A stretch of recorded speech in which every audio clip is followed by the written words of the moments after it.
Let's be completely honest with ourselves. You and I both know that Markarth is one of those cities that we avoid at all costs. I mean, my first ever playthrough of Skyrim, I had this huge bounty in the Reach and I actually had no idea for most of the time that I played, because I simply never went there.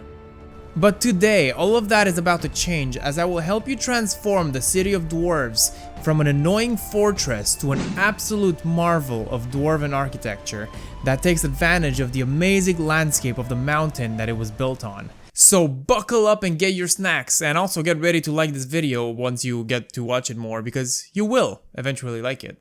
We will start today's list outside of the walls. As you can see, the stable area around Markarth is pretty simple and empty, so it could definitely benefit from a greater entrance. And what better way to improve it than with Markarth outskirts, adding an entire public square area with buildings, NPCs, roads, and everything you need to make the entrance feel alive. In the center, you will find a nice fountain where you'll occasionally find people chilling. The farms around the stables have more details and look more like automated factories, completely taking advantage of the dwarven technology in the area. There are also ruins from the previous generations and this green goo that looks like fallout radiation, allowing these green vines to grow. Does anybody know what that is? There's a lack in my knowledge of the lore. Where does that come from? While the previous mod made the entrance area look way better, Markarth entrance overhaul doubles the wall in size and in detail. And with only these two mods working together, you can already see a major difference, even if we haven't touched the interior yet. The wall increases the protection of the city, as it would be a true feat to climb if an attacker somehow manages to get past the massive ballistas. Keep the Forsworn immigrants out of Markarth! This is not a political statement. This mod is definitely a must-have, as it will make the walk to the city feel like you're walking into an ancient metropolis, which is what Markarth was supposed to be from the beginning. Before we continue with our overhaul, I have to ask, do you know what a VPN is? Well, it stands for Virtual Private Network, and it's a tool that creates a secure tunnel from your device to the internet. It's as if you're building a great wall to protect Markarth from the outsiders. With ExpressVPN, not only is your data secure and encrypted, but you can also switch your location at will. So you can access websites and content not available in your country. Let's say you're using Prime Video and you want to watch Back to the Future, but you're in the United States of America. Just come to Canada. You can watch Shrek and Shrek 2, two cinematic masterpieces, also in Canada. Americans, you're missing out. ExpressVPN has the fastest speeds, 24/7 customer support, and it's very easy to use. I mean, it's literally just one button. Also, by using the link in the description, expressvpn.com/NarivaTV, you can get 3 months completely for free with a 1-year purchase, while you also support the channel at no extra cost. So you're getting something for free and you're also supporting, which is great. So click the link in the description to find out how you can get 3 months for free of ExpressVPN. Thank you, ExpressVPN, for sponsoring this video. Now that you have a great base for the outside, let's walk inside the city itself and make some changes around here. We'll first start with Dawn of Skyrim, a substitute to the famous JK Skyrim, which is also a great mod. But I've used it for way too many years now, and I'm going with DOS for that feeling of freshness. As in all other cities, this mod adds new detail all around, such as flak ropes that add color and life, shelters from the sun for the most hardworking of citizens, new vendors around the marketplace, new decorations on and around the buildings, and many more. The decorations are also very appropriate as they mostly showcase the dwarven and even Forsworn influences on the city. How about we now expand Markarth in height with Sky City? This mod adds new buildings, or should I say balconies, on the mountains surrounding the city.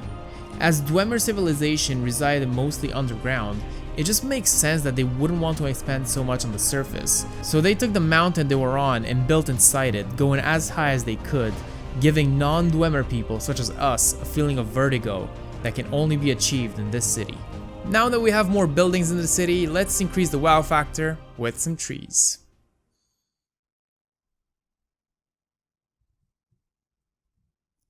And if you've been a fan of this channel for a while, you just know that Blubbles Trees is the mod that I will show off today.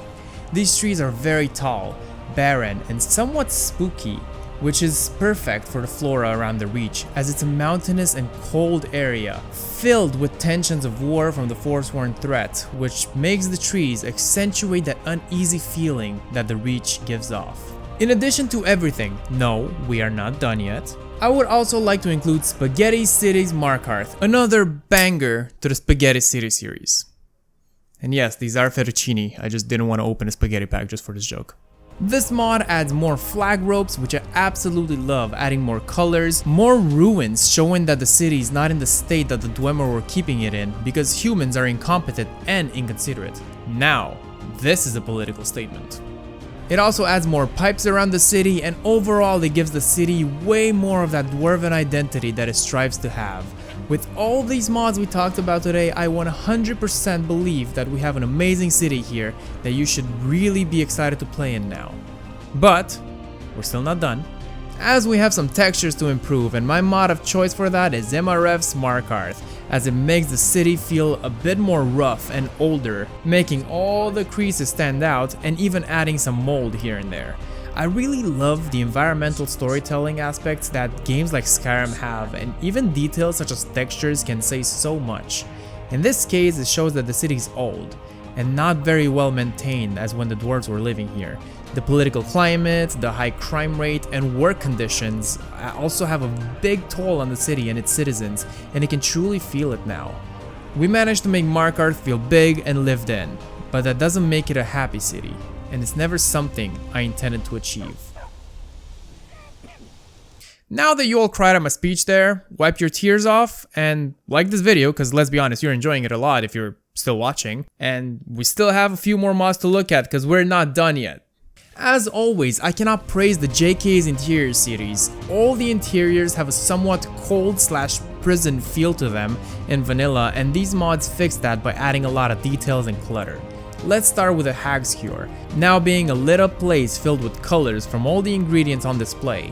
Imagine the smell in this place now with all the variety of substances present. The Understone Keep, a huge underground Jarl Hall that now has way more vegetation and relics from the Dwevern civilization. The Temple of Dibella, probably my favorite of today's list of interiors, making the temple feel sacred and peaceful. Perfect for the goddess of demonetization. The Silverblood Inn, now probably the only happy place in Markarth, as it's such a warm place to get drunk and forget about all the sorrows that come with living in the city. And finally, Arnleif and Sons Trading Company, now a store with actual inventory on display. With all of these mods, I do hope you visit the city more often. And if you have watched this video, left a like, and subscribed, as you should, installed these mods and still refuse to visit Markarth, well, that's on you. Unsubscribe right now. Just kidding, please don't. If you want to see other city videos like this one, I recommend you watch Solitude and Whiterun right here. As you can see, I'm finally back from 1 month of vacation. It was really cool to see the country that I was born in, Romania, and it was also amazing to see the family that I haven't seen in over 10 years. If you have family that you haven't talked to in a while, maybe, you know, think about giving them a call. I'm sure they'd be very happy to hear from you, and you'll be happy to hear from them as well. Thank you for watching another episode of Nariva's Family Therapy. Now watch one of these videos and leave me alone. Goodbye.